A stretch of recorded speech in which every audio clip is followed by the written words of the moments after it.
Hi everyone.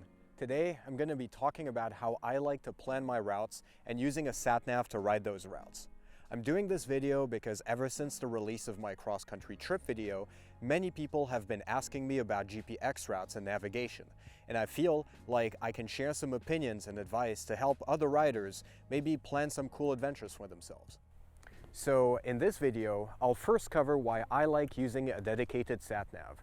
Then, how to use Rever and the Butler maps to build a kick-ass route. Finally, I'll talk about some options to do it cheaper or differently. There's a couple of good reasons to use a dedicated Sat Nav unit, and the biggest one of them, in my opinion, is safety. When I was a newer rider, I remember taking a turn a little bit too quickly and hitting the bushes, getting my phone brushed out of its holder. Now, nothing really happened. I wasn't going terribly fast, I got my phone from the ground and carried on with a new appreciation for my own mortality and reevaluated my skill level just a little bit. But this incident stuck in my mind when I started planning longer and longer trips as I started falling in love with motorcycle touring. What would happen if I went in the woods alone and damaged my bike, broke my phone, and maybe broke a bone? Having a dedicated navigation unit would allow me to keep my phone fully charged safely in my saddlebags. If the GPS unit somehow gets broken, I can use my phone as a backup to get back on track, use it to call for help if I'm in a bad place, or maybe use it to record a message if I'm in a really bad place. Anyway, using a dedicated unit also comes with benefits compared to a phone. I can use it with my gloves without needing fancy touch gloves that never work right anyway. It's better in the rain. Using phone maps in the rain is an exercise in frustration. And finally, it's better than sun. The screen is matte, so it doesn't reflect as much sun, and it's more legible. Still, it's not perfect, but I have a cheaper unit, so your mileage may vary.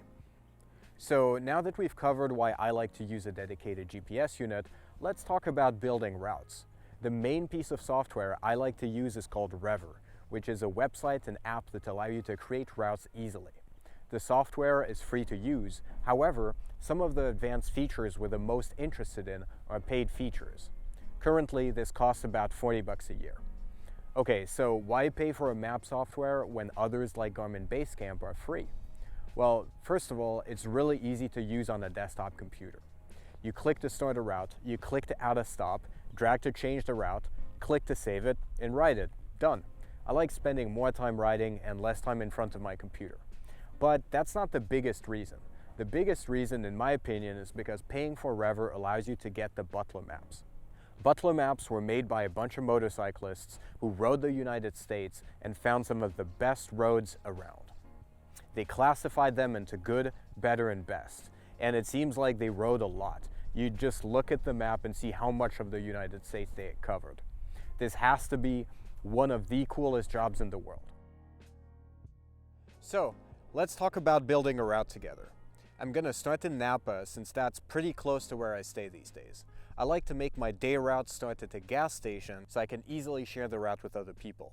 I'm just going to find a gas station using Google Maps and use that as a starting point in Rever.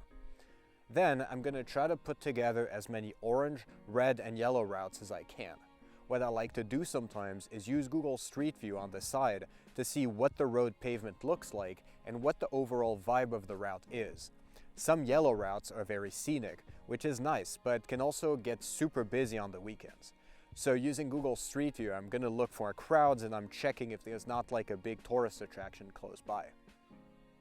On the topic of advice, I also recommend splitting up multi-day rides into sections or days. This makes it easier to follow and resume than having one gigantic route for your whole trip. Something else I like to do is to refine my favorite routes and try to make them better and better each time. I like to cut out the fluff, maybe remove some roads that might be twisty but that I don't find fun for some reason. Another point to discuss when building routes is pacing and endurance. Riding 250 miles of twisty roads beats you up a lot more than 400 miles of calm two-lane roads. Knowing how long your focus lasts is key, since lack of focus can mean bad news if you meet a technical turn at mile 300 and you are mentally beat. These limits are a personal thing and differ depending on the bike, the weather, where you are, and how tough your ass is. Personally, on my FZ6, I like to keep twisty day rides around the 300-mile mark max. If I need to ride more than that, I'll try to keep the later parts of the route chill so as not to veer into loss of focus and danger. But like many things in motorcycling, nothing is set in stone, and finding your pacing and how technical you'd like the route to be are moments of self-discovery. You need to ask yourself how long you can be present for, how long you can be alert. And don't go by what you can read sometimes on the forums. People love to boast about how leathery their ass is and how they can ride 1,000 miles in a day and not feel it. And that can feel a little bit overwhelming. At the end of the day, you have to ride your own ride. That's something that makes this hobby so great. Being independent, so don't spend your time worrying about randoms on the internet. So let's just save the route and download it as a GPX file. The process to load this file on your GPS device will differ device to device, but it's generally just a question of dragging and dropping the file onto the GPS and loading it up with whatever the map app is on your GPS of choice. If you need a tutorial about how to do this on a Garmin Zumo, just let me know in the comments. Now let's talk about ways to do this cheaper than buying a whole new $300 Sat Nav unit. There's different levels of doing this cheaper. First off, you could use your phone or old phone dedicated to navigation. You actually don't need a cell connection to navigate preloaded maps, so you could just load the maps onto an old phone on Wi-Fi and send it. I tend to resell my phones once I'm done with them, but it could be a good option for you. But what if I want to go even cheaper? Well, this is going to make the older audience roll their eyes, but you could just buy the paper version of the Butler maps and put them on top of your tank bag. The maps are really good quality, so they won't get messed up by rain, they won't tear, and you won't ever need a data connection or have to worry about a source of power to read the map and get home. I know it's shocking to my fellow millennials or whatever we're called these days, but it's good to take a page from the previous generation's book, literally. There's a couple of downsides though. First, it's harder to navigate a route made of multiple roads strewn together. Even with practice, reading a map can lead to errors where the GPS literally tells you where to turn, which arguably could be a feature to some, as getting lost is half the fun. But secondly, if it gets dark or rains heavily, you're just kind of fucked. I'm sure someone has invented a tank lamp or rigged up a headlight, a helmet, or something like that, but we're not cavemen here. Maps are cool in their own right, and I use them almost exclusively for a season, so I think they're the coolest low-cost option. As added bonus, you own them, and in this day and age where everything is a subscription, that's definitely a selling point. Sure, they won't get updates, but if society collapses and the internet shuts down, you can still motorcycle tour during the apocalypse, and that's pretty cool.